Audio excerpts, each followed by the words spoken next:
Hi, everybody. This is a really big day because I have the paperback copy of Transforming Tessa, which came out today. That means you can actually go into a store and buy it. You don't have to wait for it. So if you didn't pre-order, you've got it now. So I'm just going to read, I'd like to read the dedication first. I think a dedication is so important. And in Transforming Tessa, the dedication is to those women facing major changes in their lives and wondering if they have the strength and courage to move forward.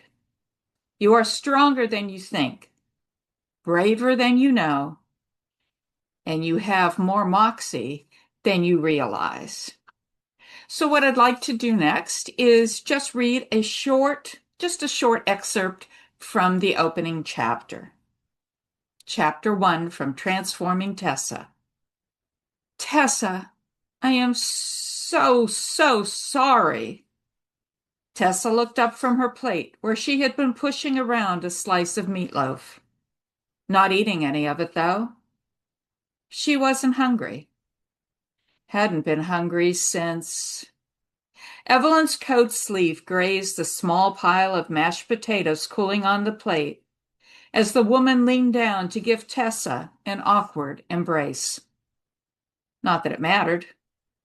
Tessa wasn't going to eat the potatoes anyway. Fred would have been here, but he had to pick up our son at the Cleveland airport. He's coming in for Christmas, you know, Evelyn added, as she stood up and straightened her scarf. I still can't believe it. We were all together for dinner barely 2 weeks ago, and now Jack's gone. Tessa bit back her response. Ever since Jack died, she had found herself feeling anger, rage even, at the smallest thing.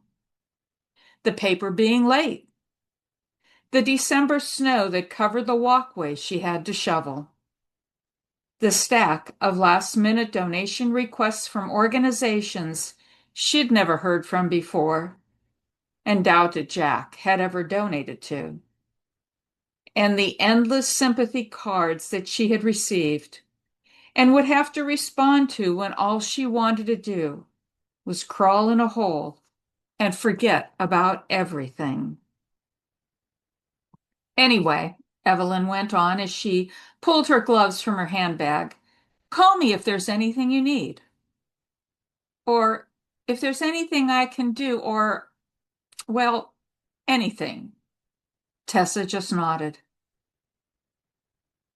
Your husband was a wonderful man, so kind and generous and thoughtful, Evelyn said. Well, I'll be in touch then.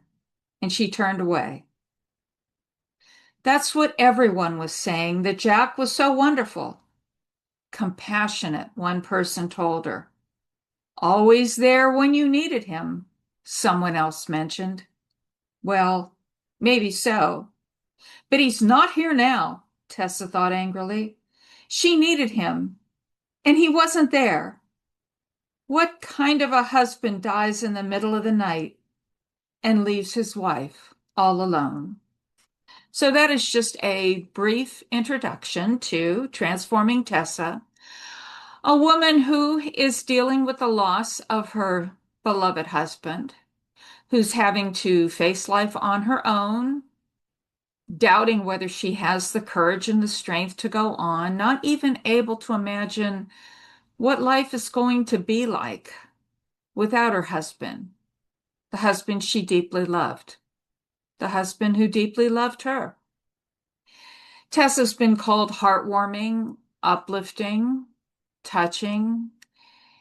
And it's true, but it's also a story about resilience, about the ability to start over, even when you don't want to, and about how friends you've had, friends you've made, can help you in this journey. If you or someone you know is dealing with loss, I hope that perhaps you will find that Tessa moves you, gives you courage, gets you going.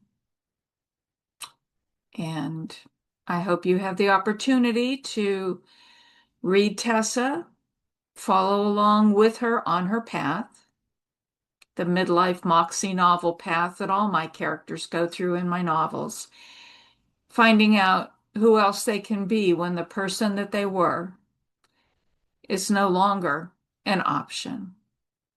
Thank you so much for listening to this brief piece of Transforming Tessa, and I hope you check the book out. And I wish you all the best on your journey through life, wherever it is taking you.